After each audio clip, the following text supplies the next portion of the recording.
Yes.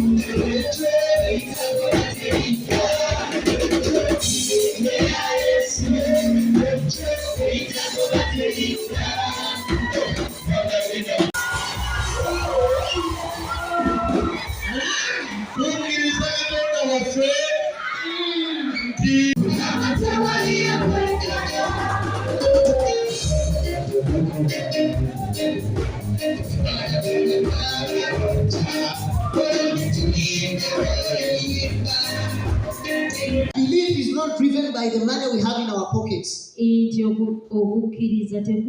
the faith we have in our hearts and the trust we have in our God.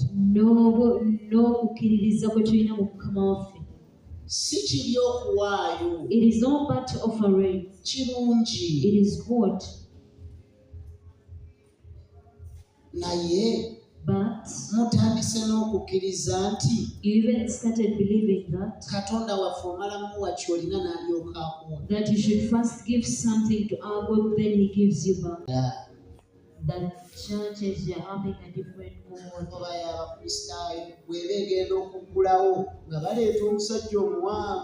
If they are going to open certain the Protestant church, they bring a tall man. Not only speak to pastors, but all of us. They have requested you seats. If he does things that aren't good, even though it is only one time.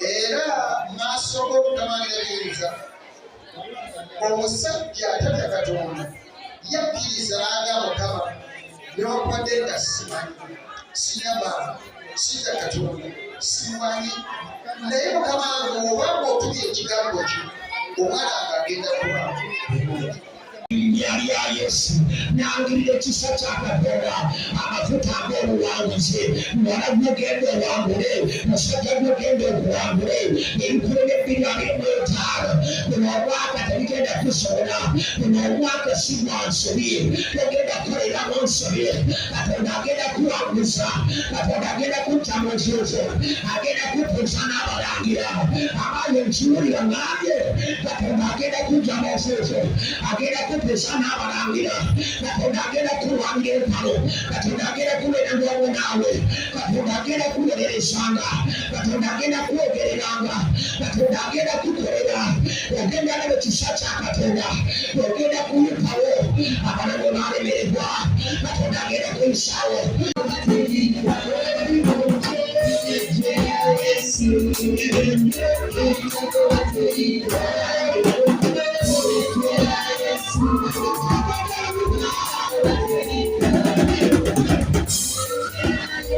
nayenza kandi obwongo bwekatadde akalulu ngambira ddala tesigendawo kubanga ira bwe lwaki onjagalako akalulu ongambye dda ewaka kati kansigalire ddala ewaka ndaba akalulu kunjagalako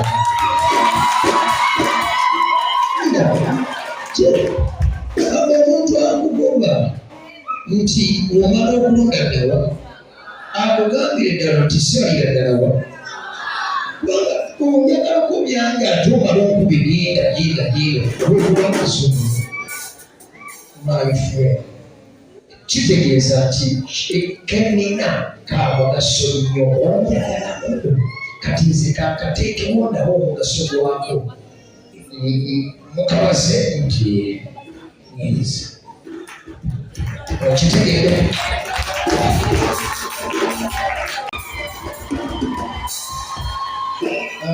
obuvungi obw'okulonda bulina mwembezi ndewagabi essomero okuva essaawa 3 akange obanyi simugi munene kansanze wagano bakaleesewe abooluganda mukama mulungi ekiseera kyonna haleluya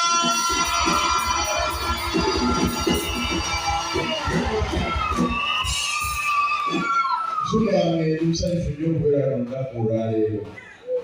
Ate njagala okwebasa Katonda mu ngeri ey'enjawulo nti nnyingidde omwaka omupya nga ndi naawe wano. Ndako eno ndagaano owulira obuwanguzi bwonna bwaffe omwaka olwabujira. Era kyekitegeeza kati teweerabiranga wano.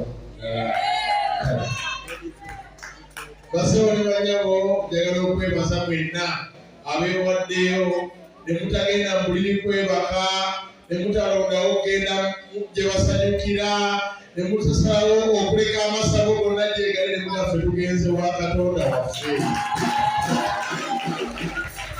Erinnya eryange bassebo ne bannyabo yenze Maseruka Robert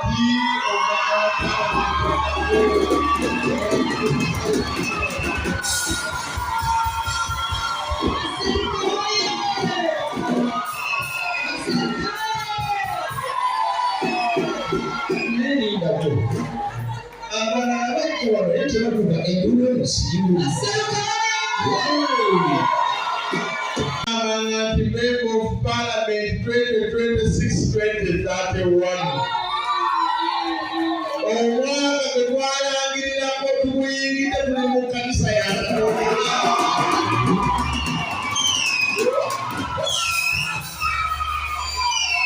Era n'olw'ensonga eyo ffe tukkiriza nti Katonda yalonda abakibanaaye. Bayibuli egamba nti Katonda lw'atakuuma abantu bakola ki? Naffe tuzze ewa Katonda waffe Musumba agambye akalulu agenda kubeera Katonda waffe. Bassebo ne bannyabo twagala okwebasa Katonda waffe atukoze obulungi bungi si bwe tuli bannaaye. Waliwo abaana b'olunaku lwe nasookera ddala okujja mu kkanisa yaffe wano bannaaye. Na bino byali tebiriwo nga tuli mu nteezi si bwe tuli. Musumba n'ampika n'agamba jangu tusonde ekkanisa yaffe twagala kusereka waggulu. Bassebo ne bannyabo ndi musanyufu olw'ekyo kye ndaba olunaku olwa. Era ffe eyo Musumba waffe tubeera tuyimba nga tugamba olutalo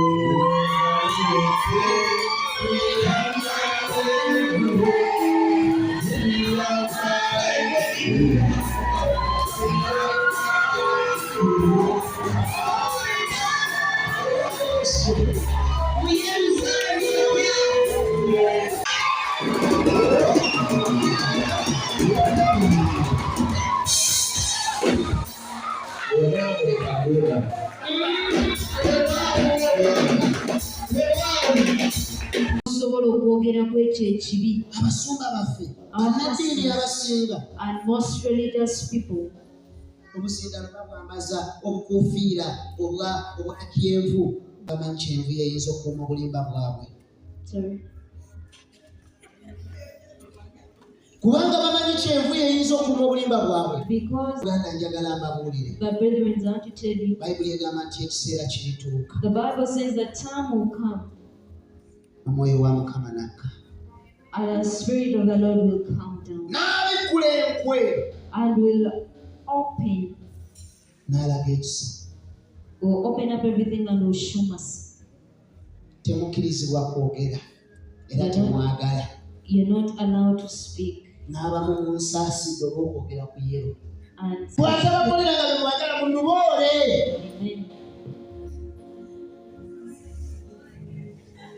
Mukama yebazibwe. If he does what you want, you give him another chance. Naddala ebinyweza Katonda naye abanga batwalanga ewakyamu. If he's taking you astray, you should leave him. Omukulu oyo Maseruka Robert. That is Maseruka Robert. Let him not come back in the constituency. Naye bw'akolanga ebyo. But if he does mumuyamba agende. What is supposed to do, help him to go back. Ate bannange na kino kibagamba. And I tell you this also.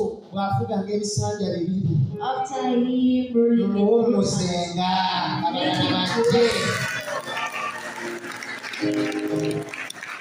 Mukama yebazibwe. As you you that if you drive those ojjukira cars, mangi abantu bano batambuza bigere erinnya bibatta. you should remember that these people move with their legs and Nze mmanyi akalulu bajja kakuwa they will give you naye obijjukiranga. that you should always be Kama mulungi ekiseera kyonna kama mlungi nazembera nange mwezikirize bagambe nti happy new year. allow me also to tell you happy new year. Basanyufu nnyo We are very happy okubeera wano olunaku olwaleero. to be here today. Twagala okwebaza musumba waffe ate mukulu wange We want to thank our pastor and our elder brother olw'obubaka buno bw'atuwadde, for the message that he has given to us. era tusuubira And we believe era nga tukkiriza and we hope nti Katonda yalonda abakulembeze. that it is God that chooses leaders. Kale no aba tulonze omulimu gwaffe ogusingira ddala obukulu Now He has allowed us our first job.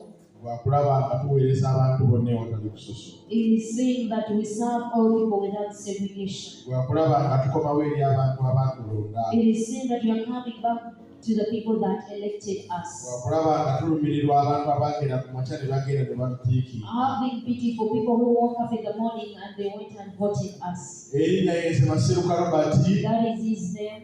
omubaka wa paalamenti addako owa Mikolo South 2025. Njagala okwebaza Katonda nti leero nnyingidde omwaka wamu nammwe mwenna. I want to thank God that I've entered this year together with you all. Tutera okubeera ne overnights olumu ne nzija, You normally have overnights and I come and I attend. naye olunaku olwaleero ndi musanyufu kubanga nina ebyafaayo ku kanisa yaffe eno nti nnyingidde naye omwaka mwengenda okufuukira omubaka wa paalamenti. But today I have to celebrate again. Know that I want it.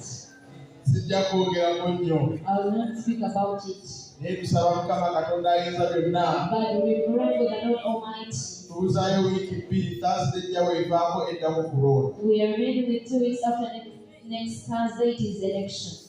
Era nange ngenda kukozesa obubaka musumba w'abagambye nti katusuubire obukonge mwabuggyeyo. And also use the message that Pastor told us that let me hope you got the voters' slips. Ebisigadde nze sigenda kusaba kalulu, just ewali abulira ye bamuziikirira.